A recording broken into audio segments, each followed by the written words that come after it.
Protect your online privacy with NordVPN. Browse securely, access content from anywhere, and keep your data safe with military-grade encryption. NordVPN.com. That's NORDVPN.com.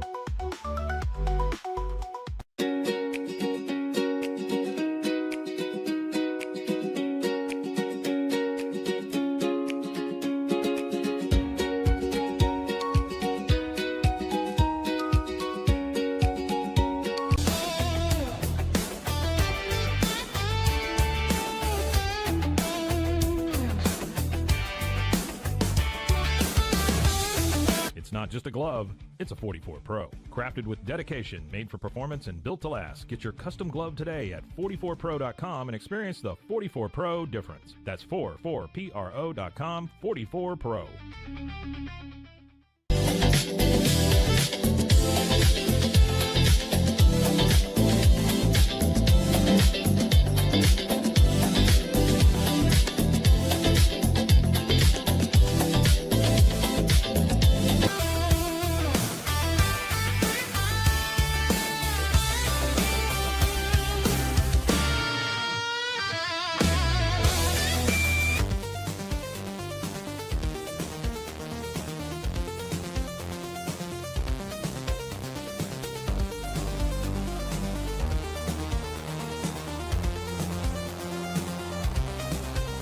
Our patented handles were launched in 2018. We continue to push the boundaries of strength training. Join us in making your training more natural and effective. Visit Engels90.com to learn more and revolutionize your workout.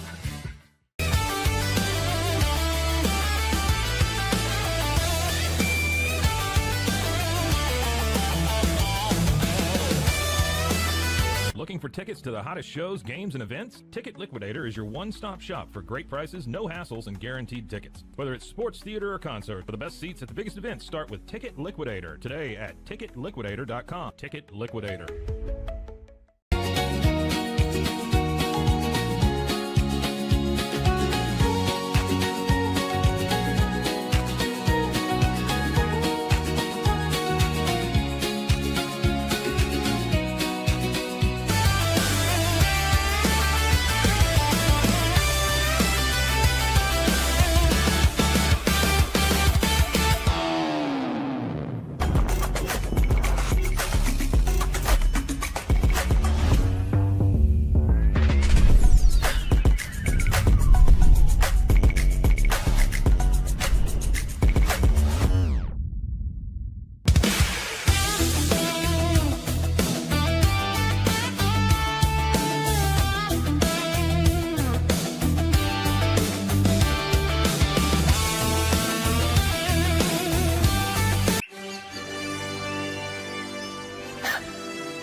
Introducing Bark in the Belly Premium Dog Food.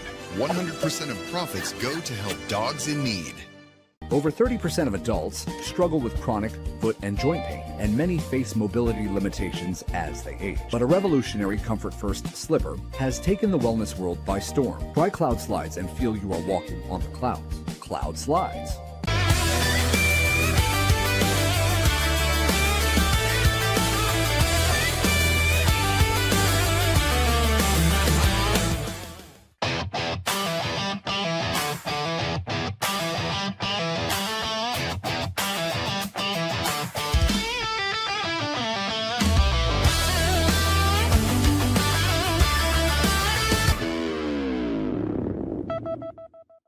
It's the Wicked Boston Show. It's Cam Stuart. God damn, am I in a fucking mood today. We've got a great interview coming up with Keith O'Brien, though, which I hope you stick around for. It is fantastic. He just wrote this book called Heartland, and it is about Larry Bird before the NBA. Like, it's 1973 to 1979, Larry Bird, and it is a phenomenal book. Like, I'm not just throwing that out there because he's been gracious enough to come on the Wicked Boston Show. It is a phenomenal book and the best sports book I've read in a couple of years. And all I read is sports books. So, I mean, it's saying something to the point where, like I thought I knew everything about Larry Bird, and I learned so much about Larry Bird in this book. And Keith is great. Keith is absolutely great. We got some opening day thoughts that I want to talk about as well from the Red Sox. 162-0, it's still on the table. All I'm saying is it's still on the table. I'm coming to you from Killington, a.k.a. Chillington, Vermont, and it is chilly. Man, it was like 60 degrees when we left Boston yesterday. Got up to Killington, and like the sun hadn't even gone down yet. It was in the 30s. Today it's in the 20s, and I didn't bring my big jacket. You could see my only jacket that I brought in the corner here in this lovely abode that I'm at today. But I get a real quick. I don't know if anyone will appreciate this, but who cares? Nobody's watching. We have to use Opus every day to do shorts, to do clips. And my God, is there a worse service on the friggin' planet than Opus AI? Holy mother. Okay? Because I just had a pocket between the Pete Souza show and this show, right about a half hour. And I've already got the video loaded up, the 12-minute clip that I put in there for it to siphon it down to somewhere between a minute and a half. And I was not 10 seconds into cutting this clip after refreshing 15 goddamn times just to get into the website. I was not 30 seconds into this clip before it completely just stopped working. It just shut my laptop down. Like this app is a small cancer that when you go into it, it goes straight to your brain, your pancreas, your lungs. It is just going to rip you to shreds. And of course, it's right before I'm on the air on this show, and I have to shut down my entire friggin' POS laptop because of this app. So if you use it, I'd love to know what your secret is, because it takes me about 2 hours every day to get a 1-minute short out there. And it's most of the time, it's worth it because you guys watch the shorts. They do really well. Mike Hamilton's never personally had an issue with it. Mike Hamilton has got an awesome computer, man. Part of this might be because my laptop's a piece of shit. That could be the deal. But oh my God, man. And so you guys do watch them. So sometimes it's worth it. But other times I have these meltdowns, which you are seeing the come down of right now. Zach probably saw it while we were playing the intro, while I'm throwing shit around the room because I can't get any work done on it. Whew. Must be baseball season again. Must be baseball season. And it is, man. I love it. It's back. We had true opening day in opening day fashion yesterday for the first time in my lifetime and probably ever. Because they didn't, in fact, it's got to be ever, right? Because they didn't do interleague play until 97. And they all did it in June up until about 10 years ago when the Astros moved to the American League. So actually more than that, a dozen years ago. But for the first time ever, the Red Sox open in Cincinnati, where baseball season is supposed to open. They have a holiday. They have a parade. It's the most years it's the only day a year the Cincinnati Reds are relevant in any kind of way, and they couldn't even manage a run.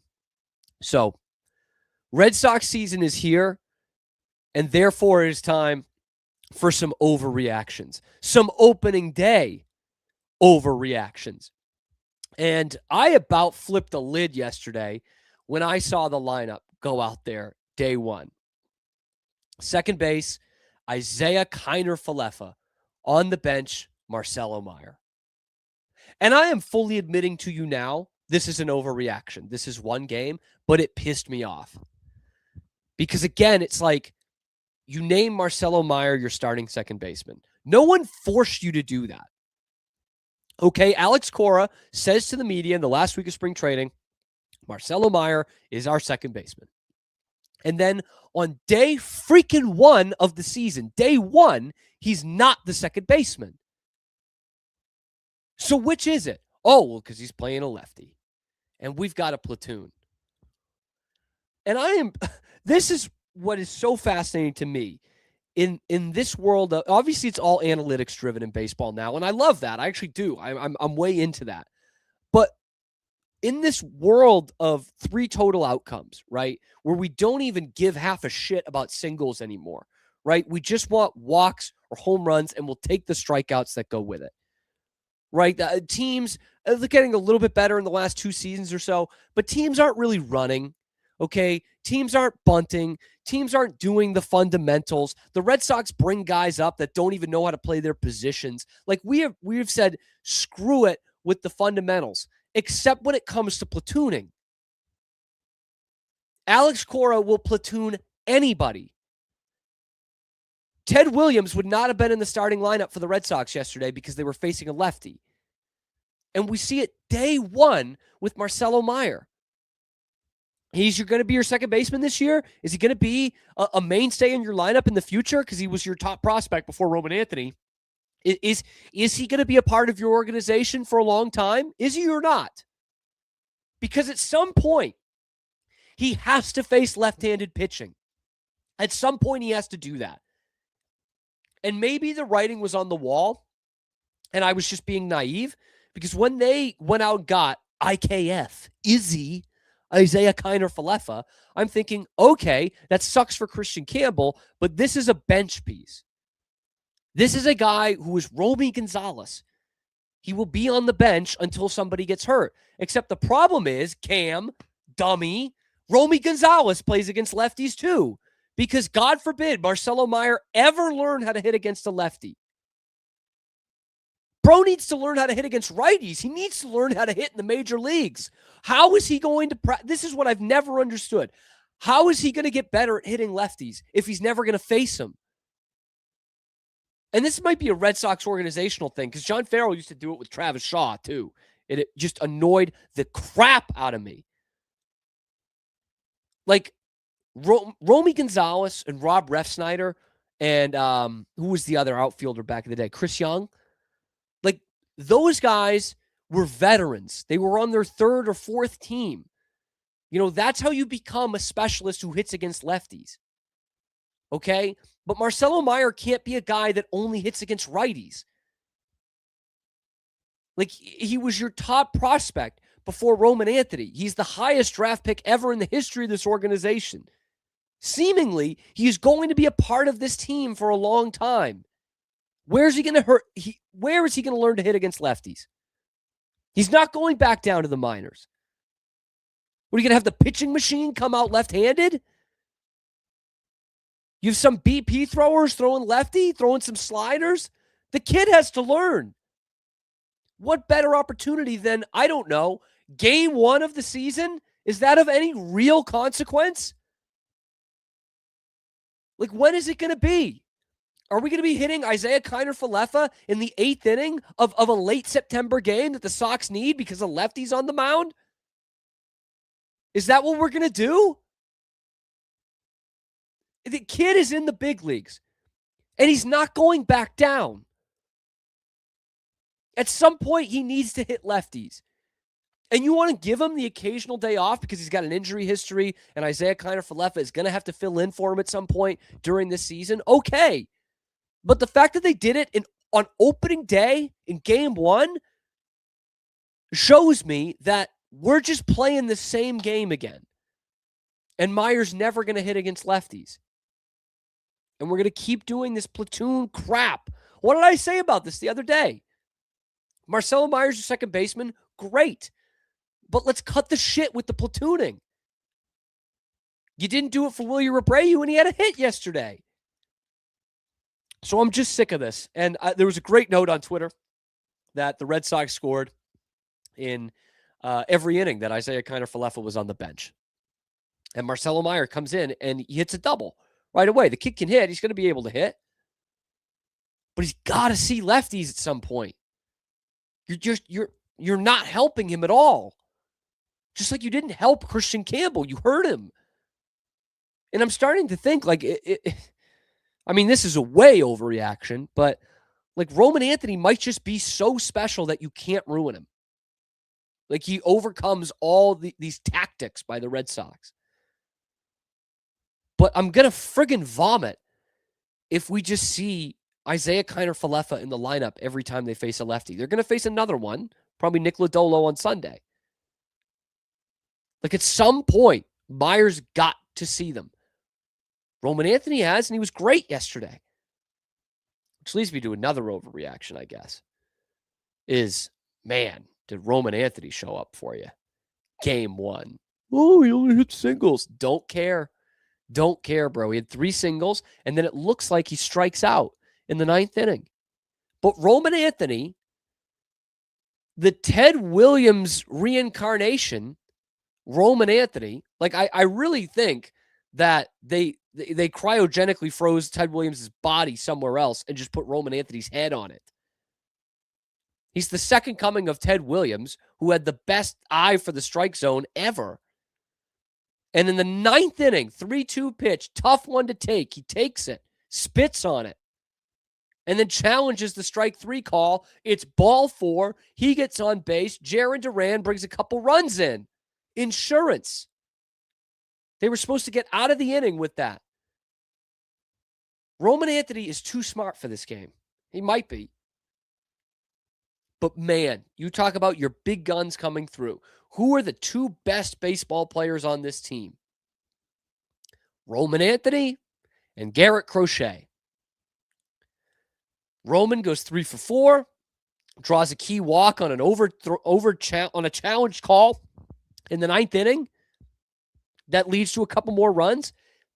And Garrett Crochet goes out there and does what Garrett Crochet does. He shoves.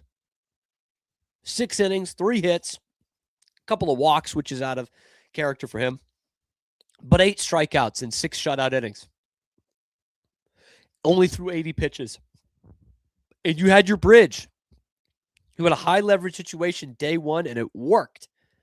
Slayton goes in there and gives you an inning. That was encouraging. A couple of strikeouts in that inning. And then Whitlock, after blowing a save, or blowing a hold, I guess, for Team USA in the championship game against Venezuela, he gives you a shutout inning. Then Aroldis Chapman gives you the clean inning without a strikeout. Perfect. The Red Sox left too many guys on base. Like, that sucked. That was another thing where I was like, oh, here we go again, right? They were 3 for 8 with runners in scoring position, and Story and Duran were the guys that came through in the 9th, but they left 10 guys on base. So that still needs some work. But that's game 1. That is game 1 stuff. That's too much for an overreaction. But you add your 2 big guns come through for you. Garrett Crochet, Roman Anthony, and hopefully Marcelo Meyer does some more. Like, to close out the thought on Marcelo Meyer, like, it's not going to be perfect.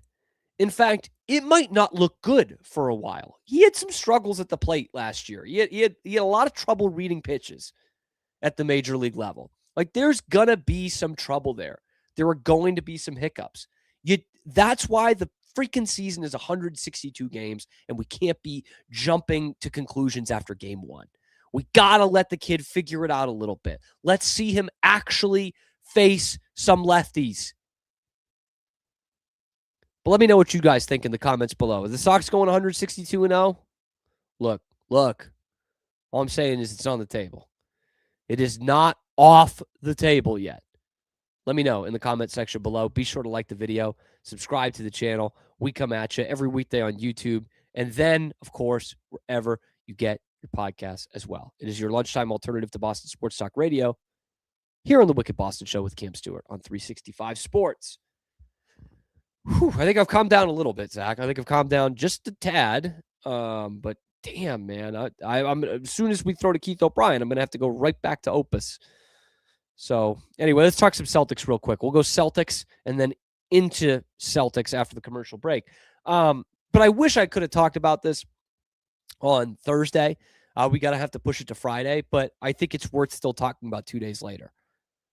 The Celtics sent a message to the NBA on Wednesday night, because you were starting to hear the chatter a little bit about people saying, well, Tatum's come back and he's looked nice and everything, but there's something missing here. I saw it all around Boston Sports Talk Radio. Something missing here. It doesn't look all the way there. Huh, really? I mean, he's 2 weeks back from not having played basketball in 10 months, and it doesn't look perfect. Doesn't look like the 2024 Celtics. Oh, shit. What are we going to do? Sell the team. And part of it was they were losing to good teams. Remember, they lost to San Antonio. Close. I mean, that was a game. They might have ended up being like 8 or 9, but They were in that game with 5 minutes left in the fourth, and they didn't have Jaylen Brown after the second quarter. And they go and play Oklahoma City 2 nights later, and they didn't have Tatum, and they lost by 2 free throws with under a second left. So, yeah, that's the record. And the record since the end of January against like top 3 seeds has actually not been very good. And they, as Michael Jordan said, they took that personally. And they came out and they had a slow start against Oklahoma City, a fully healthy Oklahoma City team. So don't give me that. Fully healthy Thunder team. And then Jaylen Brown has himself another MVP style performance, man. And he goes for 31, and Tatum adds 19 on a really well-rounded game. He had 19, 12, and 7 in that game. So those guys combined for 50. Derek White didn't even have a good game. He had a bad shooting game, as a matter of fact. And they still dropped 119 on one of the best defensive teams in the league and beat them by double digits. The defending champs. And again, with Jaylen Brown, not just the numbers there, because the numbers are pretty good, right? He shot 14 free throws, by the way. 31 points, 8 rebounds, 8 assists. That's a pretty good stat sheet. But you watch that game, man. He's going toe-to-toe with SGA the whole game. He's going shot for shot. Defense for defense, man. He's defending him at a couple different points. That's where Jaylen Brown is super valuable. Both ends of the court. That's why he won the finals MVP. Because not only did he put up some good scoring numbers and hit some big shots for them, but he defended the hell out of Luka Doncic. And that's where you got to watch the game. You know, Luka had some 30 pieces in that series. Shai Gilgeous-Alexander had 33 in this game. So you're thinking, what are you talking about, Cam? But watch how many possessions he takes them out of. Watch how many times he takes the Thunder out of their rhythm when they're bringing the ball up. He did the same thing to Luka in the finals. Started checking him, 25 feet from midcourt. He disrupts. He's a very good on-ball defender for a guy that's that good offensively. I'm not saying he's going to win Defensive Player of the Year or anything, but all he says, Jaylen Brown, is I'm one of the best two-way players in the game, and he's right. So that short-lived narrative of, hey, this Celtics team, there's something missing, they can't beat good teams, that's done now. And this team is far from 100%. Far from it. And I'm hoping they hit it sometime in late April. Because, again, when they're playing like that, they look like the best team in the Eastern Conference and could well win another NBA title. But let me know what you think. What do you think their odds are of winning the NBA title? Let me know in the comment section below. Be sure to like the video. Subscribe to the channel. We come at you every weekday on YouTube and wherever you get your podcasts as well. And, man, it's almost the weekend. I'm feeling parched. I could use a cold beer right about now. Not to sound like Liz Warren or anything. I could use a cold beer right now. And I like options. It's America. I love options. So why don't I go to a place that's got 34 different draft beers right down the street from me in Charlestown, Massachusetts? Oh, yeah, I can do that. At the Blackmore Bar and Kitchen, a proud sponsor of the Wicked Boston Show with Cam Stewart. We were there the other night.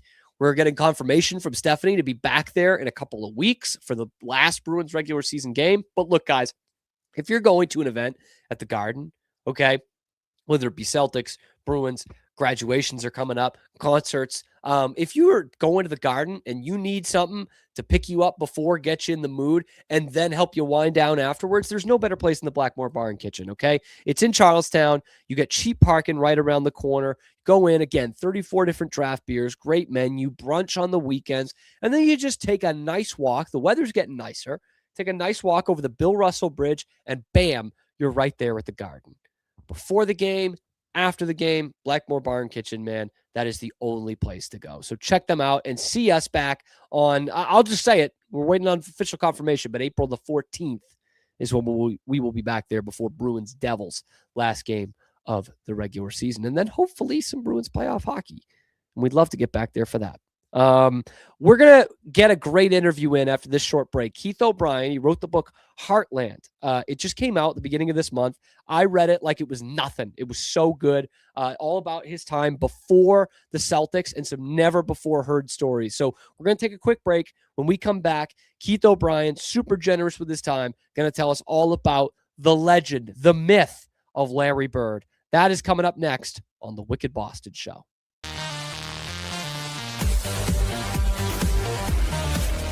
Blackmore Bar and Kitchen, located in Charlestown, is the perfect spot for a bite and drink before a Bruins or Celtics game at TD Garden. Blackmore Bar and Kitchen offers 34 rotating beers, craft cocktails, and an eclectic menu of tavern favorites like burgers, sandwiches, and flatbreads. Join us for brunch every Saturday and Sunday, plus pre- and post-game garden events. Blackmore Bar and Kitchen. Check us out at blackmorebar.com. Apollo Neuro is a new kind of wearable that helps your body recover from stress, that helps you calm down and feel better. You sleep better, and you can get back to being yourself. Learn more at apolloneuro.com.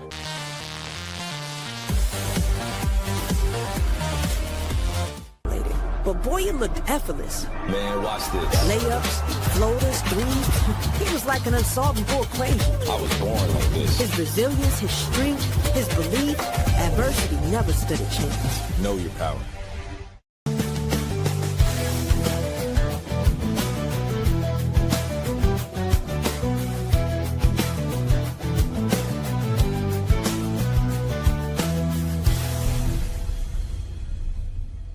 Introducing Muck-Off's classic pink bike cleaner, powered by revolutionary nanotechnology that breaks down dirt and grime on a microscopic level while protecting your bike's delicate finish. us.muc-off.com. The U-Like Air 3, launched in 2023, ushers in a new era of sapphire ice cooling technology, offering nearly painless hair reduction in just 3 weeks. That's ULIKE.com. U-Like.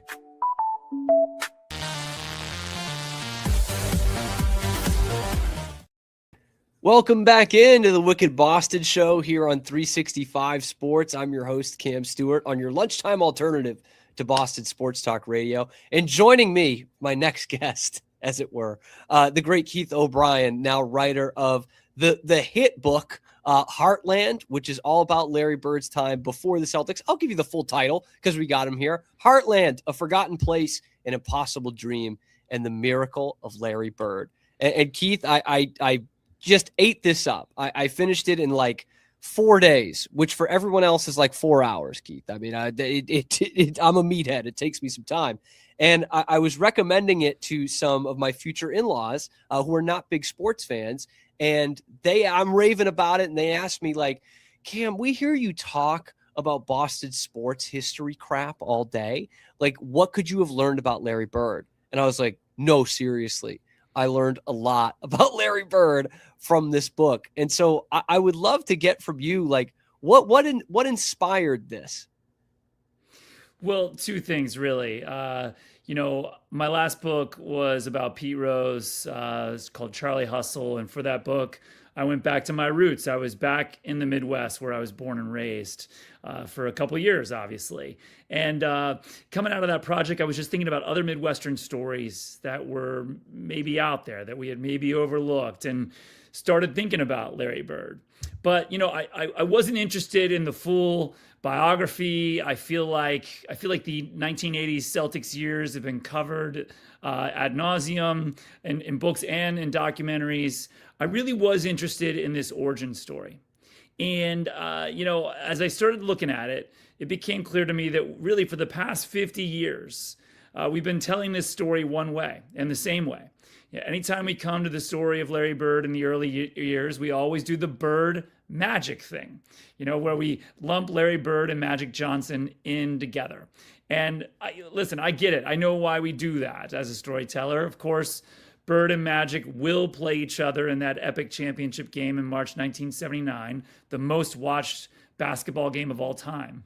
And then they're going to go on to save the NBA, become icons. So I get it. But in the 1970s, Bird and Magic barely know each other.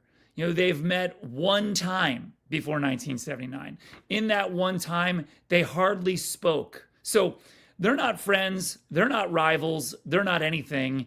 In truth, in March 1979, Magic Johnson to Bird is no different than Sidney Moncrief or Mark Aguirre, two other future NBA stars that he also plays that March. So what I wanted to do is just sort of tilt the camera in a different direction, zoom in, on this origin story. And when you do, what you get is an almost entirely different story, one we never knew or totally forgot. And you, more importantly, maybe you get this entirely new cast of characters, people you don't know. But these people were around Larry Bird in the 1970s. They do form and shape and change, and at times they save him. And that to me was just an interesting story, far more than just a sports story. It felt just like a compelling human narrative.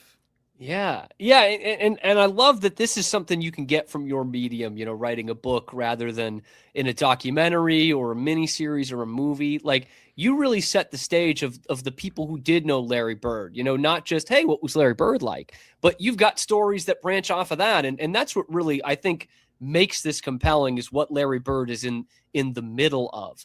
And obviously it's the origin story that is, more than just Boston, you know what I mean? Like, it's one of those that transcends a city or just fans of Larry Bird. Everyone knows kind of the hit from French Lick the same way they know, Tom Brady going in the 6th round. So why is it that Larry Bird's story from the middle of nowhere, Indiana, a guy that was not looking for the cameras, maybe in the same way that Magic Johnson was. In fact, I think he'd have a pretty nice life if he didn't talk to anybody at all. Why is that so attractive to us as sports fans and even those who are non-sports fans?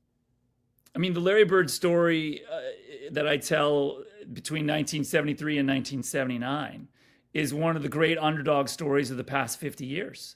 Where he grows up in French Lick and also West Baden Springs, Indiana, these two little towns that are right next to each other. Those towns are in Orange County, Indiana. In the 1970s, when Larry's growing up there, Orange County is the second poorest county in the state. Unemployment hovering around 18-20% on a regular basis. So it's an incredibly poor place. People living in poverty or on the edge of it. Bird was right there too, on the edge of poverty. His father, felt that unemployment rates.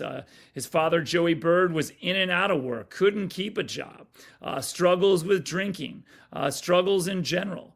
All of these, things, shape Larry Bird in those early years. And, again, sports fans and Celtics fans are going to know the basic outlines, right? You're going to know what I knew, which is French Lick, goes to Indiana University with Bobby Knight for a minute, garbage truck man, Bird Magic. Those are the highlights that people know, just like we say Tom Brady 6th round.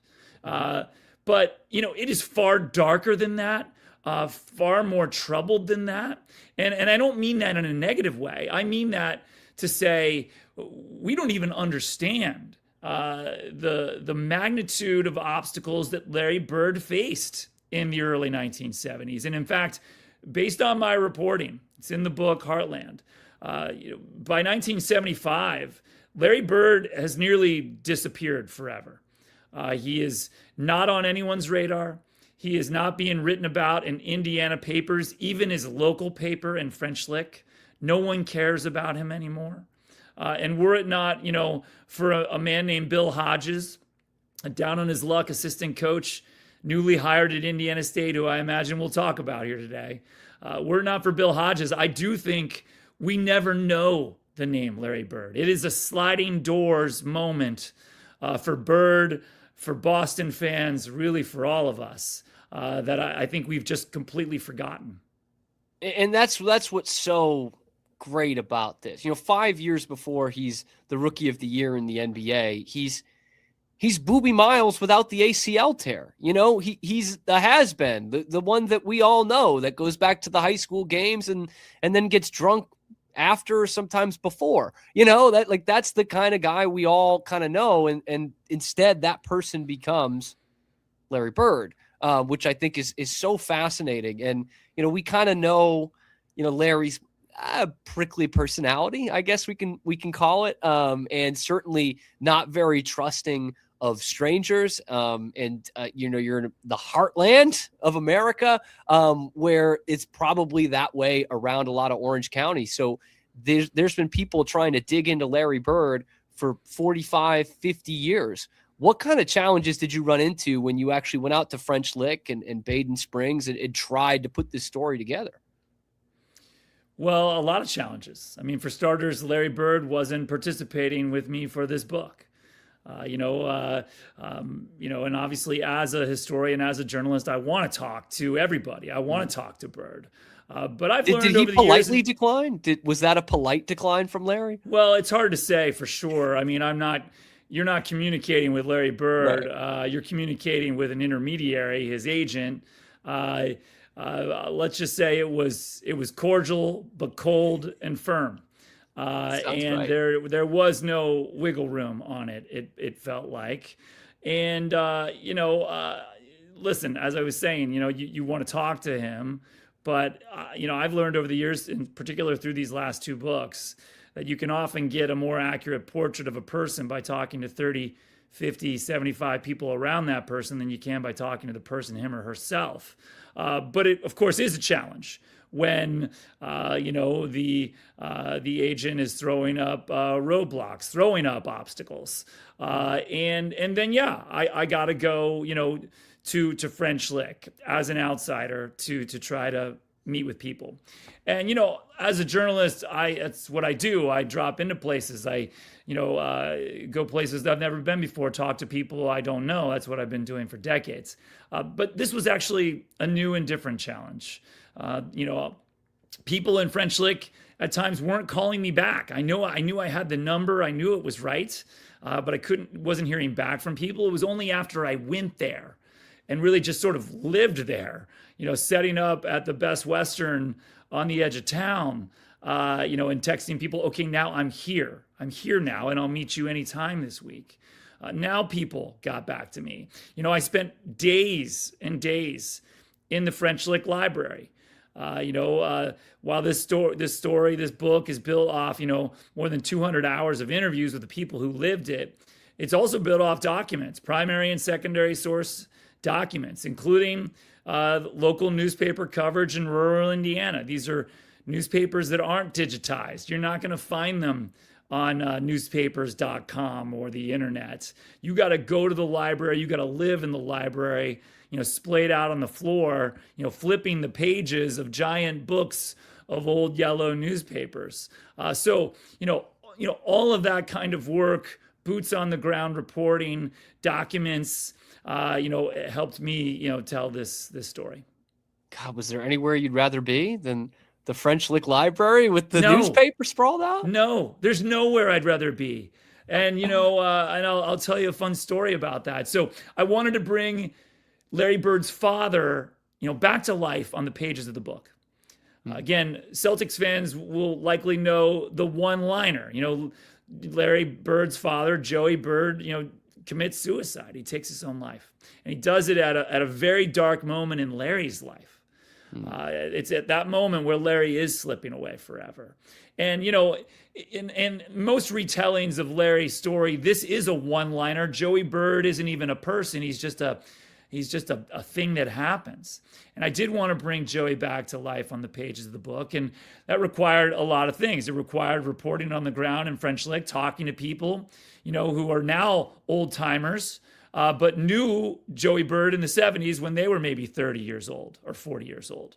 That was number one. Number two, there was always this whisper, rumor almost, that Joey Bird was troubled after serving in the military. I wanted to know if that was true, or is that also just, something that's, been fabricated as a one-liner.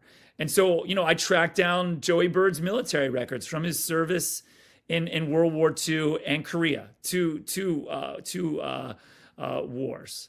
And then, one day in the library in French Lick, flipping through this giant book of the Springs Valley Herald from the 1950s, 1950-51, when Joey Bird was in Korea. I'm looking for, a needle in a haystack. I'm looking for a note, in the notes around town column, some letter from home or note about Joey Bird's service that his mother may have sent into the paper. This is things that people did in the 50s. There were lots of notes about, soldiers overseas. Nothing on Joey Bird, nothing at all. Page after page, day after day, nothing. And anytime you're doing this kind of work, as I do, you do reach a moment where you're in your fourth hour, splayed out on the floor of the library, and you're wondering, what am I doing here? Like, is this productive? Am I using my time wisely while I'm here in rural Indiana? And amidst one of these afternoons, there it was on the front page of the Springs Valley Herald in March 1951. Not a note about Joey Bird, a firsthand account that Joey Bird himself wrote and sent home from Korea that the Springs Valley Herald then printed. And, that is, why I do the work. That is why I love the work. And yeah, there is no better place to be than the floor of the French Lick Library. You're 100% right. I mean, that's like holy grail for the days on end. You get to something, and I'm sure that opened up even more about Joey Bird's story, which is really one of the most fascinating parts of the book because of exactly what you said. He was just a line, just kind of a footnote, just kind of part of Larry Bird's story.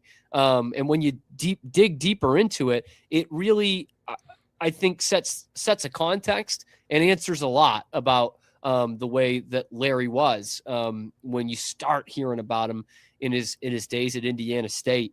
And I got to say, one of the most surprising things for me, Keith, following Larry Bird's story and his career, he's known as one of the clutchest players ever. Like, some people I really respect their basketball opinions think like Larry Bird is the most clutch player that's ever played. And what fascinates me is before he gets to the Celtics, there's a lot of instances you can point to where he's not clutch. And, that's maybe a little harsh, right? But he loses early in the tournament in his senior year at Springs Valley, get pinched on the legs. He's missing a shot that would have won an NIT game after having a great game against Otis Birdsong at UH. They lose the championship game. So that was what stood out to me. Was there anything like that really surprised you as you dug deeper of like, this is something that really doesn't fit the Larry Bird narrative?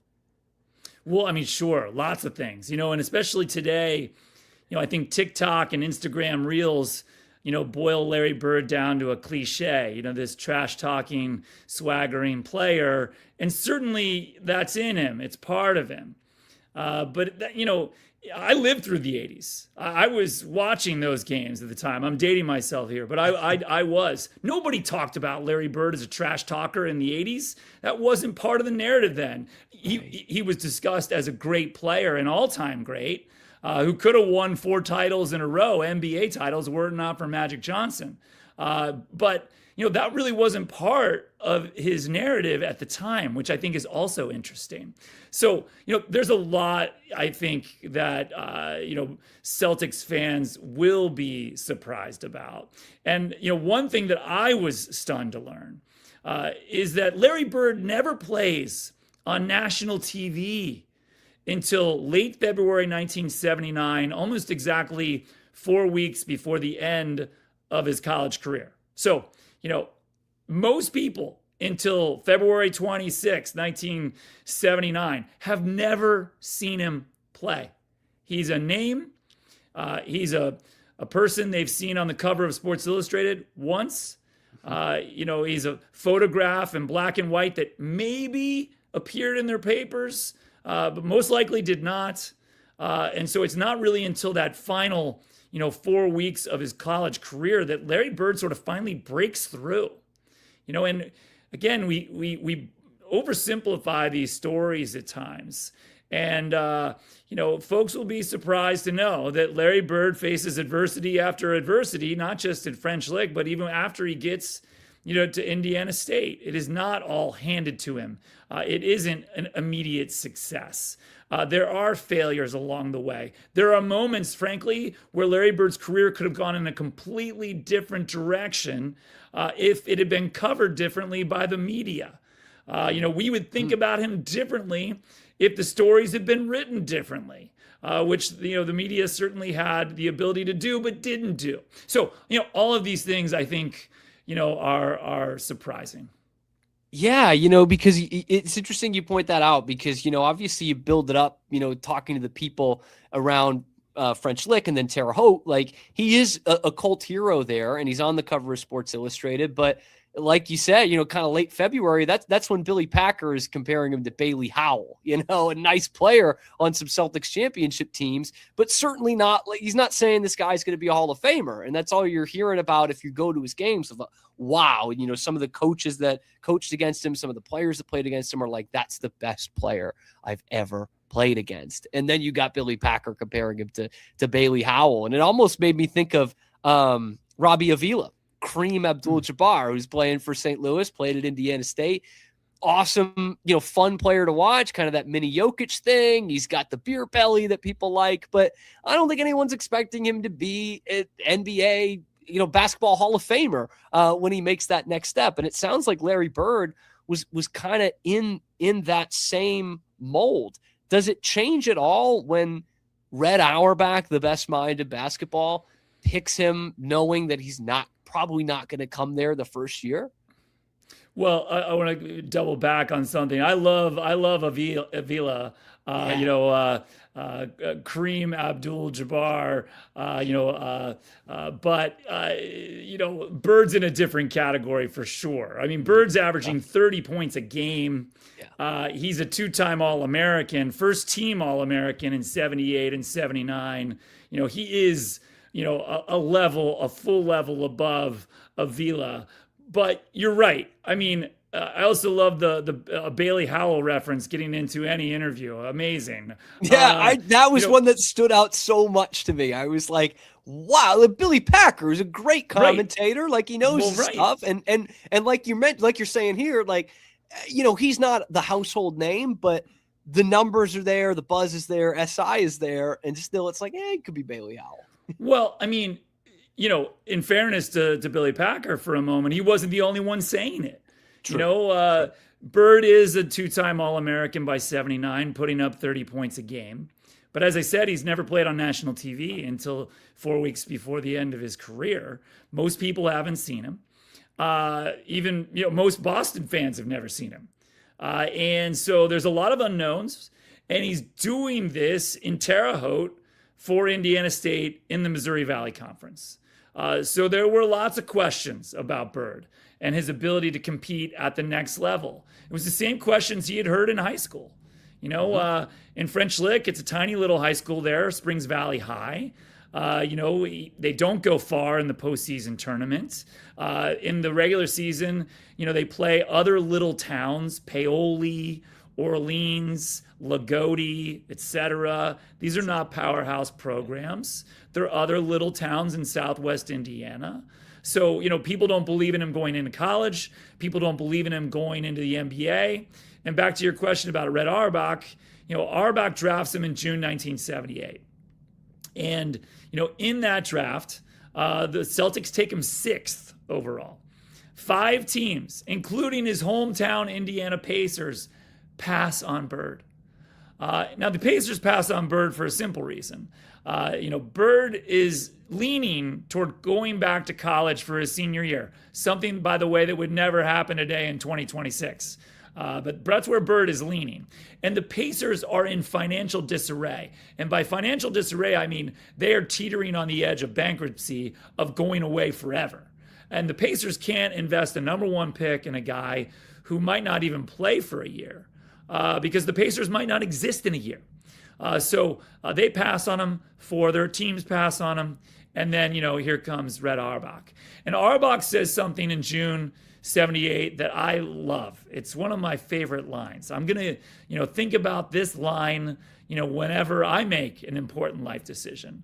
Auerbach says, when he's criticized for taking Bird, he says, a year goes by faster than people think. And the time goes by faster than people think. And 1 year from now, he says, people are going to regret that they didn't take a chance on Larry Bird. And of course, while there are lots of doubts in June 78 when Auerbach drafts him, questions from the media, questions from fans in Boston, it is clear by January 79 that Auerbach has made 100% the right decision. And in that first televised game on NBC in late February 79, the great Al McGuire, former champion coach at Marquette, now a color man for NBC, says late in that broadcast, as Bird has put up 49 points in his national television debut, McGuire says Red Auerbach better live down here for the next several weeks. That is great. And the work from Red was not over. Obviously, he had to pony up some money to get Larry Bird in Celtic green. And after reading Heartland, Keith, I have this feeling of like Larry Bird becomes a lot more human, right? That story and the story and hearing it from other people and hearing kind of the dark times he went through and trying to understand him better. He does become more human. But I had this feeling of like, he's still a folk hero in a way, not in the Paul Bunyan way, but in the way that you still take the overarching story and it's incredible. It's amazing. And, he's like I'm sure you ran into with Pete Rose, right? He's not the nicest guy in the world. Okay. He's not someone, as a 10-year-old that you're going to hang out with and take a couple pictures with if you see him on the street. In fact, it's the exact opposite pretty much, but it's still got this folk hero quality to it because of where he came from and what he ended up becoming. And, part of that is the narratives you were talking about in the 80s, which weren't always 100% accurate or 100% there, and certainly not kind of the way we look at it now. So that all leads me to a very loaded question at the end of this, which is, can there be another Larry Bird in kind of the world we live in today? Great question. I think the answer, quite simply, is no. We live today in a fractured media landscape. What you watch, what I watch, what my wife watches, what your in-laws watch, is completely different. We're consuming different media, we're seeing different things. We aren't living the same shared experience the way we did in 1979 or in the 1980s even. But certainly in 79, there are 3 networks. There's only one network carrying NCAA basketball games, NBC. There's a reason, why 50 million people are watching in March 1979 when Bird and Magic take the floor. It's because it's the best show on TV that night. It's the only thing to watch. We're in the midst right now of the NCAA tournament, and there have been some great games and some good moments and some fun finishes. But there's no Cinderella this year. And by the way, there was no Cinderella last year. And I don't think that's an accident. In the moneyed world that we live in today, it's a lot harder for an Indiana State, a Butler, a Loyola of Chicago, a Florida Gulf Coast to make deep runs in the tournament. All the teams who made the Sweet 16 this month are paying their roster. I'm just talking about money paid to players, anywhere from $7 to $12 million. Just to put that in perspective for folks, Indiana State's NIL budget this year, right now, was about $300,000. So, can a talent like Larry Bird in 2026, sort of slip through the cracks and end up at a lesser program like Indiana State? Yes, it can still happen. Absolutely. There are good coaches out there at small programs who work hard to find the diamonds in the rough. But those diamonds get paid, let's just say, 10 grand or 20 grand to go play at an Indiana State or a Florida Gulf Coast. Bird, after 1 year at Indiana State, is averaging 30 points a game. 30 points. In these days, that player is now gone. He's leaving that $20,000 NIL deal for the $2 million NIL deal somewhere else. And then if he has another great season and scores 30 points a game at Ohio State, he's leaving that deal to sign the $5 million deal at Duke. And listen, I don't begrudge the players that. Good for them. For decades, the NCAA and major college programs profited off their talents, eating them up, churning them up in the process. So, it's right that they're being paid. But it has changed the landscape. We all feel it. We all know it. And, I just think for all of these reasons, it's going to be highly unlikely, that a star breaks through like Larry Bird did in 1979. And I'll end with one final stat about this that you read in the book that I think will blow people's minds. 50 years later, almost 50 years since Larry Bird last picked up a basketball in Terre Haute, he is still worth $7 million annually every year to the local economy of that city. $7 million every year. We're going to have great players this year. We're going to have great players next year. We're going to have great players down the line. But is Cooper Flagg, last year's, All-American, #1 overall draft pick, who played at Duke and is now at the Dallas Maverick, is Cooper Flagg going to be worth $7 million annually to the local economy of the Research Triangle in North Carolina 50 years from now? No way. No chance. He might not even get that in Maine, where they don't produce any other NBA talent. But you're right. That is crazy. That is crazy. And I got to let you go here. You've been so generous with your time, but I got to know two things. First, what has the response been like? Because obviously I think it's a terrific book and it's getting great reviews. So for someone who works on that for so long, how gratifying is that? And you've done Pete Rose, Larry Bird. Is there a prickly sports star that you have in mind next that you could hint at? The reception has been amazing. Across the country, but especially, in the Heartland, in Indiana, and up here in New England. It's been incredible. So incredibly gratifying. As for future projects about prickly athletes, I'm sure there will be another one down the line. I do like characters who are painted more in gray than in black or white, because I don't believe that any of us really are fully black or fully white. I think we all live in the gray, and I do like that in a character. But I'm not ready to announce anything just yet, Cam.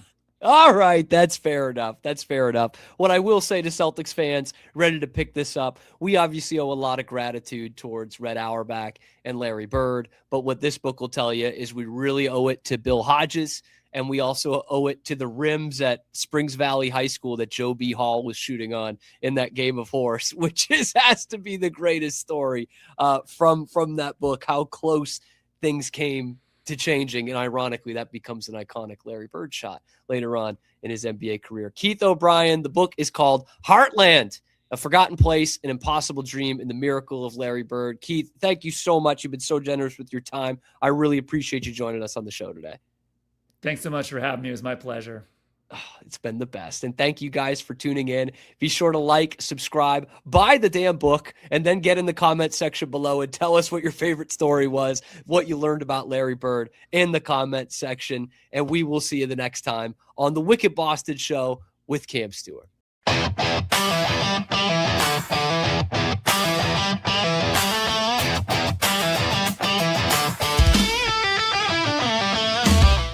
Relax with Hemp Delicious. Organically grown hemp, massively blended with delicious organic herbs, responsibly sourced for their holistic benefits. Each sip offers calming, antioxidant-rich wellness. Brewed just for you. Sip the calm with Hemp Delicious.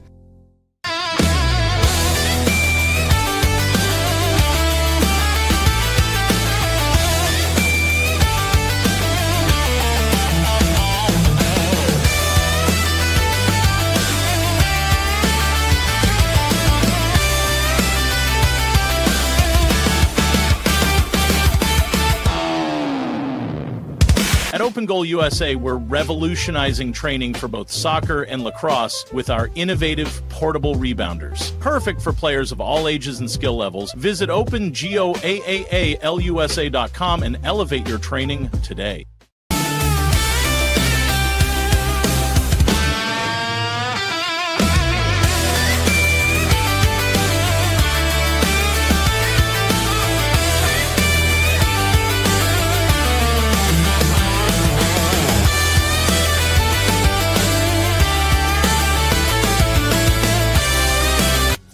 Farmhouse offers natural treats and chews made with quality products that support family farm, regenerative agriculture, and humane farming practices. Give your dog the best with wholesome, organic ingredients that promote health and happiness. Shop now at farmhounds.com.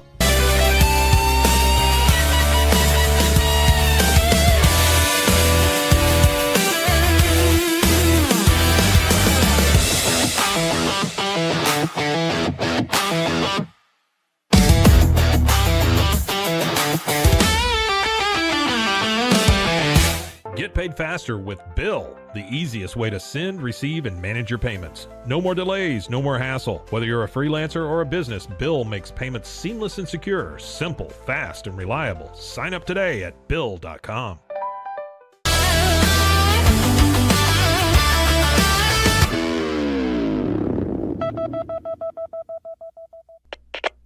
We are Rogue Media Sports.